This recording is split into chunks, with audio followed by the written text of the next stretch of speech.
What is up, YouTube? It has been a minute or so, but I finally decided to start my very own YouTube channel here. It's been a while. I was over at Tech 360 for a number of years. A lot of you know me over there probably from the tech reviews and the camera reviews. I've since moved over to geek culture when we're having a lot of fun there, from collectibles to entertainment to tech to some camera stuff. But a lot of you have been messaging me, privately, been saying, "Hey, Bobby, when are you going to talk about this lens or this camera, how this compares to this, et cetera, et cetera?" And I realized that not everything will fit with what I do over at Geek Culture. So I thought, why not I create a channel here where I can talk about all this great gear that I love to talk about: cameras, lenses, film photography, videography, different accessories, cycling, things that really excite me and kind of bring you into my life as well. So let's do that. So with that, I want to kick off my very first review, as you can tell by the title of this video, from Light Lens Lab, the 35mm f2, the homage to the original 35 Summicron from Leica. How do these two lenses compare? Well, I've actually had both lenses in hand, and I'm going to share images, and we're going to talk about it right now. All right, before we kick things off, I do want to let you know I'm not paid or sponsored for any of this content, but I do want to thank Riceball Photography for loaning me the lens to review. It goes right back to them, by the way, so just in case you're wondering. So these are my thoughts and my thoughts only. Okay, first off, let's talk about this lens, because there's been a number of videos out there, a number of reviews out there, but I thought I would kind of put my spin on it because I've had the opportunity to actually try the original 35 Cron, and I have other friends that have tried both lenses as well in the Leica community here in Singapore. And we really have put this lens through its paces. And I have to tell you, out of all the third-party lenses that I have tried for the Leica M mount out there, and there's some great ones from Voigtlander, from Zeiss, from 7 Artisans, TT Artisans, et cetera, this might be the one that is closest to Leica I have ever seen before in terms of build quality and optical quality. This is a very impressive lens. I'm going to do a Lightroom portion in this review. I'm going to take you through images that I've taken, through my friends have taken. I'm going to show you comparison shots between the Leica and the Light Lens Lab, just to show you how good this lens is. It's quite shocking, to be frank with you, because I wasn't expecting it. But with that all come in just a minute. But I do want to talk a little bit about the build quality, because others have talked about this as well. This was one of the first things that struck me when I picked up this lens, is just how beautifully made it is. It's all made of brass except the titanium version, which is full titanium, by the way. But this is just so well made. It feels like a jewel. It feels like a premium Leica lens, and because it is an homage to the original 35 Cron. And I mean, from the focus ring, the lock on the focus ring, to the aperture, the sounds, the clicks, just how smooth everything is. It's a lens you have to pick up and feel to understand the tactile feel of this lens, that brass feel.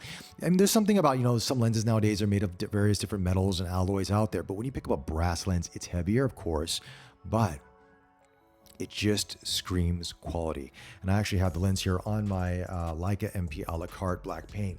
And I have the black paint version of this with a little bit of brassing on the edges from Light Lens Lab. And it just looks beautiful on this camera. And it looks great on any Leica camera. As a matter of fact, I have a friend of mine, Casey, who bought the chrome version for his M6, and it looks stunning. Matches perfectly. The titanium matches perfectly to a titanium M6. It's one of those things where, I get why this is becoming a cult classic out there. It really is. They don't make a lot of these lenses out there. Light Lens Lab, I think most of them are limited edition. They don't make thousands upon thousands of them. So, once they're out, I don't know if they're going to keep making them or not. I have no idea. But if you have the opportunity to get one and you have the means to afford it, because it does come at a premium, you are going to be blown away just by the build quality alone. I haven't even talked about the optics yet. But also what I appreciate about it is the packaging on this lens. It comes in premium packaging, so it does almost feel Leica-like in its packaging as well. But it's not a replica of Leica boxing, okay? But the one thing I like about it is even the back cover is metal. The cover to the front, metal, right? Then the lens hood. This is an additional accessory that you can purchase for it. Is made of metal. As a matter of fact, this is an exact homage to the original hood. Now, there is a difference though. The original had, let's say if it was chrome, it would be silver here and then black on the end of it, where this is all black or all chrome. But the same locking mechanism is there. You just push these two buttons inside to release the latches, pop it over to the lens, and it locks on. And it comes in a fraction of the price, because to find the original hood out there, it's expensive. It's not cheap. And if you find one in good condition, you don't want to use it because you don't want to scratch it up. You don't want to do that. Pick one of these up. It's around 100 US bucks thereabouts, depending on who your store and who you buy it from. And you bang it around, you're not going to worry about it. The other one is a few hundred US and can go above depending on the condition of it. So, you know what I mean? Use this. You're going to like this one. And it works great for the 35 f2 and also the 50 rigid, which I have as well. So this is a nice little accessory to get. Anyway, I'm going to give you a little bit of a sample right now of the optical quality of this lens, because I think that's what a lot of you are probably here to find out, how good this lens is. I have shot it on film. I have shot it on digital. I've shot it at 61 megapixel camera, the Sigma FPL. We have tried it on the SL2S. We've tried it on Leica M10s. So I'm going to show you various different images with this, but here are two images right here. One was taken with the Leica 35 Cron, first version, and the Light Lens Lab 35 f2. Now they were taken both with the Sigma FPL. This is my friend Leon at Riceball Photography, and you decide which is which. I will tell you the answer as soon as we go into the Lightroom portion of this video, which is going to happen just in a minute from now. But I was quite shocked at how close these two lenses are together. So with that, let's go into Lightroom now. I'm going to show you images from the Light Lens Lab 35mm f2. All right, guys, we're now in Lightroom. Take a look at images from the Light Lens Lab 35 f2, the 8-element 35 Summicron, and of course, I also have a comparison with the Voigtlander 35 f2 Oppo Lanthar, just to show you the difference between a modern rendering lens and a classic rendering lens. Okay, let's go to the first two images that I showed you in this video from Leon that I took at his shop here at Riceball Photography, who was very kind enough once again to loan me the Light Lens Lab. Now at this time, he actually did have an 8-element 35 Cron there that was serviced by Kanto camera, and I've shown you images there. It was black with a little bit of gold inlay into it, which is beautiful, by the way. Now, which is which? It is very hard to tell between these two images. Again, I was hand-holding this, same day, you know, slight difference in terms of framing. Again, that's due to my error, not the lens, but they almost look exactly the same. So which is which? Let's zoom in on the eye to find out. So this looks it looks pretty sharp, right? F2, both shot at F2. Which one do you think it is? This is the Summicron. This is the Light Lens Lab. It's just a bit sharper here, just ever so slightly. But if you notice here, everything else looks pretty much the same. The bokeh balls in the back, a little bit of the green fringing right there. Same with the Light Lens Lab, right? It's a little bit softer here on the Summicron. A little bit sharper here on the bokeh balls right there with the Light Lens Lab. But folks, I mean, look how close I have to zoom in to actually see the difference between these two lenses. It's a testament to what Light Lens Lab has done in creating this homage lens to the original 35 Summicron. Hats off to them for doing what they did. You're not going to tell the difference, to be frank with you. Now let's look at some other images that I've taken here with the Light Lens Lab at the Chihuly exhibition in Gardens by the Bay here in Singapore. Now, one thing to take note of here is you are going to get a little bit of vignetting wide open at f2. And this is a characteristic of that classic rendering lens. Now you can fix a little bit of this in Lightroom here, but to be honest with you, you know, even if I push it up a bit to like +7, I could probably go to about 8 or 9, but it looks a bit smudgy here. So let the vignetting stay. It adds character to it.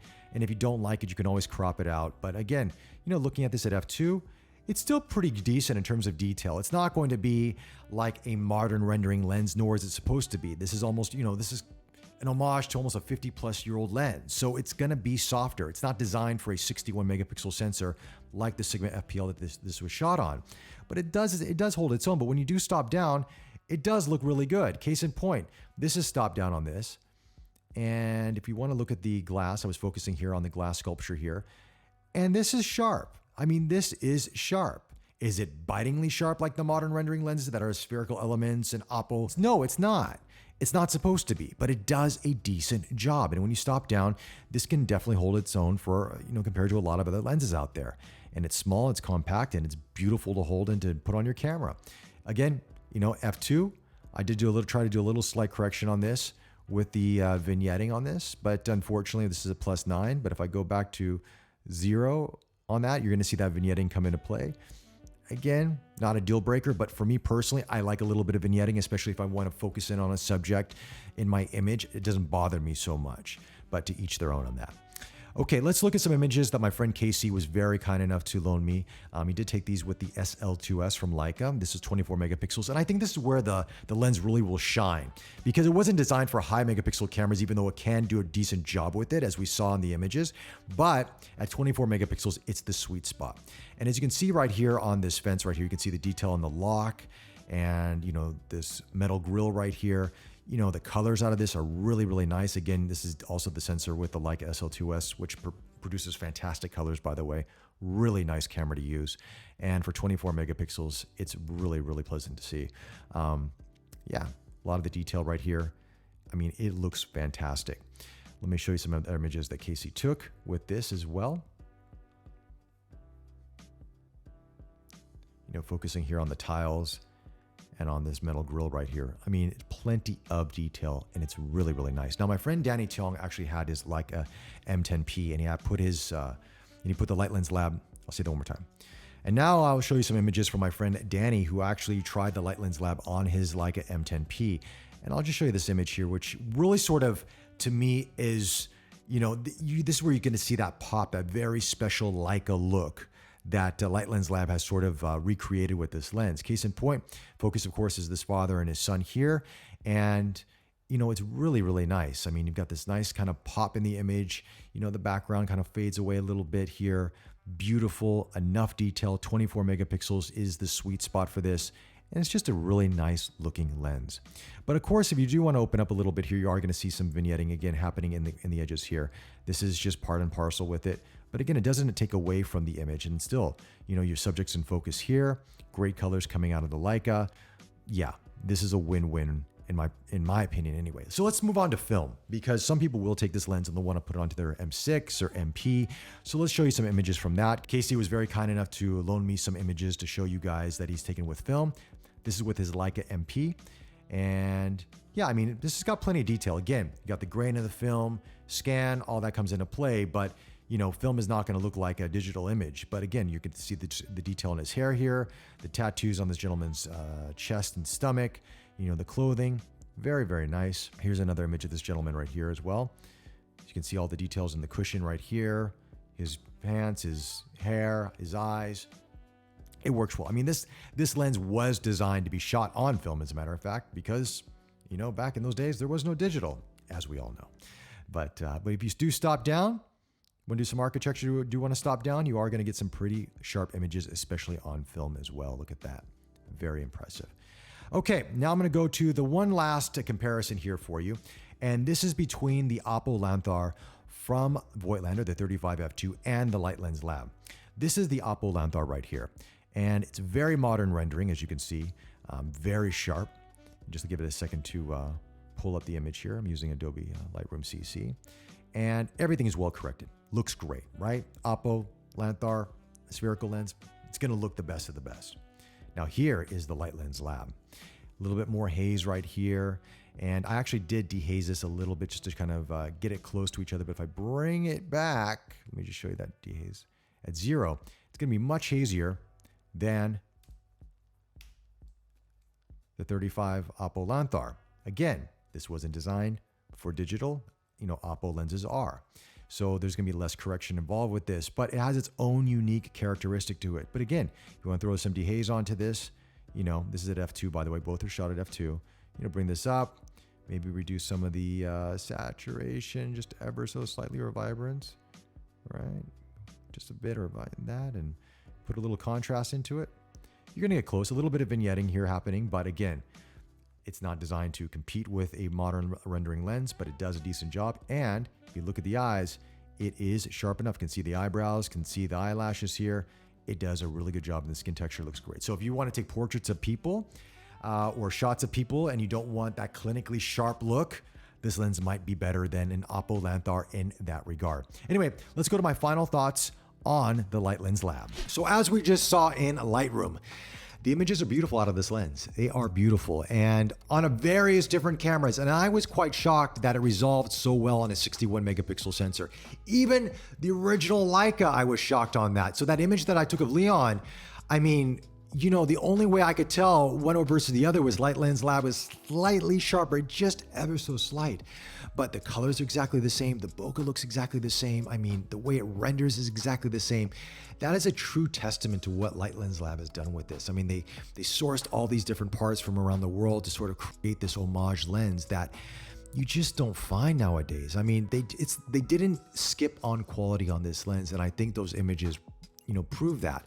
Now, and I also have to say that I was quite fortunate enough to try a 35 Cron that was serviced by Kanto and was repainted by Kanto. So you are getting pretty much, I wouldn't say it's a perfect lens, but pretty damn close to perfect, because there's no haze, there's no fungus, there's no scratches. It is pristine. It was a pristine lens. And I got to tell you, for almost a 60-year-old lens to resolve megapixels at this high, that well, my hat's off to Leica for what they've done with that. It is impressive. And what Light Lens Lab has done as well. This is a nice little lens to pick up. If you've got the original Cron, you don't want to take it out because it's a safe queen, pick this bad boy up.